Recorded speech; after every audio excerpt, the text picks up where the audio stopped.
अब आपके सामने प्रस्तुत है क्लास 12वीं के प्रथम कविता sweetest love I do not को। यह जो पोएम है वह जॉन डॉन के द्वारा लिखा गया है।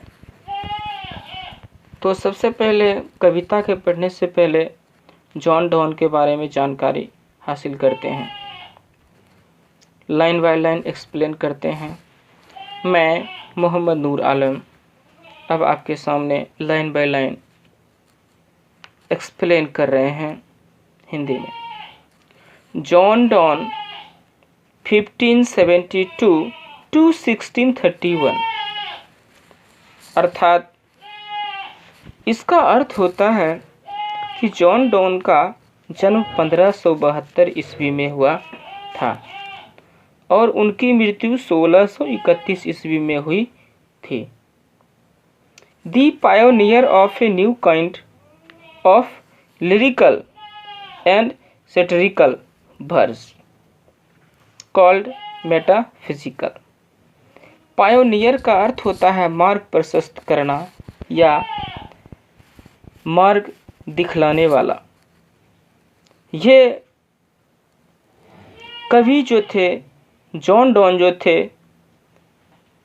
एक नई प्रकार के लिरिकल काव्यात्मक, सेटरिकल उपहासात्मक या व्यंग्यात्मक पद, वर्ष मतलब होता पद, लिखा करते थे। अर्थात इनको मेटाफिजिकल पोएट कहा जाता था। मेटाफिजिकल का अर्थ होता है सैद्धांतिक।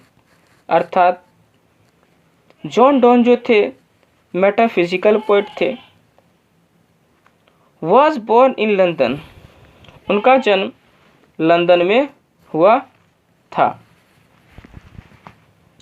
Into A prosperous Roman Catholic family of traders. Prosperous का अर्थ होता है खुशहाल या समृद्ध कहें। इनकी जो फैमिली जो थी वह खुशहाल था, अर्थात समृद्ध फैमिली थे और रोमन कैथोलिक फैमिली थे। इनके पिता एक प्रकार के व्यापारी थे और रोमन फैमिली में रहते थे। बट एक समस्या थी।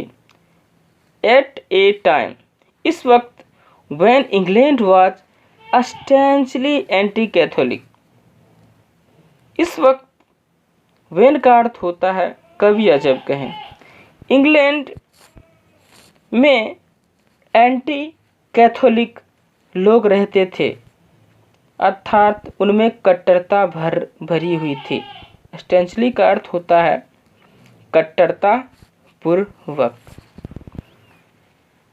तो ये जो थे वह कैथोलिक धर्म के मानने वाले थे और इंग्लैंड में जो थे इनके विपरीत लोग थे, एंटी कैथोलिक थे, जिनके कारण से इनको बहुत दुखों का सामना करना पड़ा। एक बार की बात है जो आगे लिखा हुआ है। डॉन वॉज फोर्स्ड, डॉन पर प्रेशर डाला गया था। क्यों? To leave Oxford University without a degree because of his religion. उनको एक बार ऑक्सफोर्ड यूनिवर्सिटी से जबरदस्ती फोर्स डालकर निकाल दिया गया था बिना डिग्री के। उन्होंने डिग्री हासिल किया था, उन्होंने पढ़ा था, लेकिन उनको कैथोलिक होने के कारण ऑक्सफोर्ड यूनिवर्सिटी से उनको निकाल दिया गया। क्योंकि कहते हैं because of his religion. Religion का अर्थ होता है धर्म।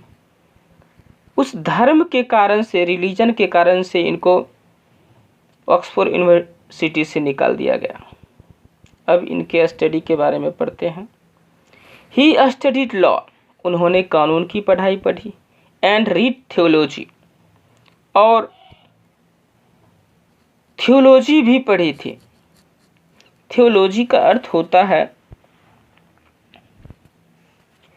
धर्मशास्त्र या हम कहेंगे आध्यात्म ज्ञान। उन्होंने धर्मशास्त्र को भी पढ़ा था, अर्थात आध्यात्म ज्ञान भी हासिल किए थे। He was participate in 2 Nobel expedition and become secretary in a powerful knowledge। उन्होंने भी पार्टिसिपेट किए थे, भाग लिए थे किस चीज़ में? 2 नोबेल अभियान में, अर्थात जिंदगी में सब पाना चाहता है नोबेल पुरस्कार। इन्होंने भाग लिए थे, चुपके से भाग लिए थे पावरफुल नोबेल के लिए। ए जॉब ही लॉस्ट, एक बार इनको नौकरी भी खोना पड़ा था। व्हेन, जब, he was briefly sent to prison, और कुछ दिन के लिए इनको जेल जाना पड़ा था। For secretary marrying his patrons नीस, इनको कुछ दिनों के लिए जेल जाना पड़ा क्योंकि इन्होंने चुपके से शादी कर लिया था। हिज पैट्रॉन्स नीस, पैट्रॉन का अर्थ होता है संरक्षक। ये जिनके यहाँ रहते थे उनकी एक भतीजी थी जिनका नाम था एना मोर। उन्होंने एना मोर से विवाह कर लिया चुपके से शादी करेंगे, अर्थात किसी गार्जियन को नहीं बताया, जिसके कारण से इनको जेल जाना पड़ा। इन 1615 ईस्वी में एट द एज ऑफ 42, 1615 ईस्वी में इनका उम्र 42 वर्ष का था। Donne accepted ordination in the Anglican church, Donne ने स्वीकार किया, एक्सेप्टेड स्वीकार किया, ऑर्डिनेशन अभिषेक किया, किस चीज़ के लिए? Anglican church. एंग्लिकन चर्च का अर्थ होता है चर्च का एक सदस्य बने थे, अर्थात गिरजाघर के ये सदस्य बने थे। एनसुंड, और जल्दी he become one of the greatest pitcher of his time, वह अपने समय के बहुत बड़े महान पीचर्स हुए, अर्थात प्रचारक हुए। इन लव, प्यार में, लिरिज्म उन्होंने लिखे थे। लिरिज्म का अर्थ होता है भावात्मक, ये भावात्मक रूप से थे। Donne broke completely with the Petrarchan and tradition, introducing an intellectual and colloquial tone. Donne was broke, Donne टूट चुके थे पूर्ण रूप से। पेट्रोचन का अर्थ होता है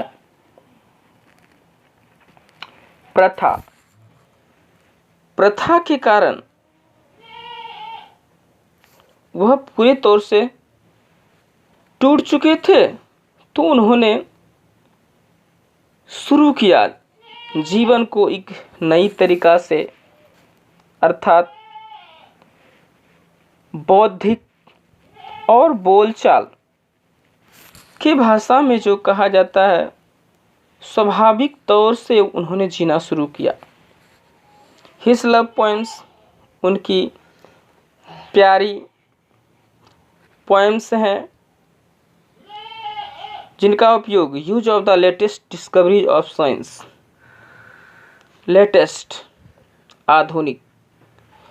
आधुनिक साइंस की खोज में जिसका प्रयोग किया गया, एंड ज्योग्राफी ऑफ हैमर, और भूगोल पर हथौड़ा ठोका, या कहेंगे भूगोल पर प्रेशर डाला। Home A point and combine passion, घर में एक प्रकार का उनका संयुक्त रूप से पैशन हुआ। With verbal and intellectual teaching, जिनके कारण से इनको छेड़खानी का शिकार करना शिकार होना पड़ा था। Donne is well known, Donne जाने जाते हैं for his songs and sonnet. यहाँ लिखा हुआ है सॉन्ग्स एंड सोनेट। गीत और सोनेट के लिए वे जाने जाते हैं। सैटायर्स एंड द इलेजिक, सैटायर्स का अर्थ होता है व्यंग, अर्थात व्यंग्यात्मक ये पोएट लिखा करते थे। एलेजीज का अर्थ होता है शोक गीत, ये शोक गीत भी लिखते थे। सरमोन्स, धर्म का उपदेश भी देते थे। एक चर्चा मैंने नहीं किया, सोनेट्स, ये बराबर एग्जाम में पूछता है, आप लोग भी ध्यान कीजिए। सोनेट जो होता है वो क्या होती है वो जान ले। सोनेट 14 लाइन का कविताएं होती है, ये बराबर एग्जाम में आता है, तो इसको हम लोग को ध्यान रखना पड़ेगा। जेन्युइन, वास्तविक रूप से पोएटिक फीलिंग्स, कविता का फीलिंग्स, स्वभाव। Harsh metres, stand and whimsical image, criticise all of his poetic creation, इनकी कविताओं में देखने को मिलती थी। हर्ष मतलब होता है निर्दयी, स्टैंड मतलब होता है तनावपूर्ण, ये तनावपूर्ण में रहने लगे थे, इनकी कविताओं में वो नजर आता है। विम्सिकल, ये मनमौजी करते थे, ये मनमौजी रहते थे। क्रिटिसाइज, उन्होंने चित्रण किया था, किस किस चीज का, निर्दयता का, तनावपूर्ण का, मनमौजी का चरित्र चित्रण किए थे। ऑल हिज पोएटिक क्रिएशन, जितनी भी कविताएं हैं, पोइम्स हैं, उनमें वो नज़र आता है। तो अभी तक हम लोगों ने जानकारी हासिल किया जॉन डॉन के बारे में। अब इनकी कविताएं हम लोग नेक्स्ट वीडियो में पढ़ेंगे, जो पार्ट 2 होगा। Thanks, have a nice day, thank you so much. अब भाग 2 में इनकी कविताओं को पढ़ेंगे, नहीं तो वीडियो थोड़ा बड़ा हो जाएगा।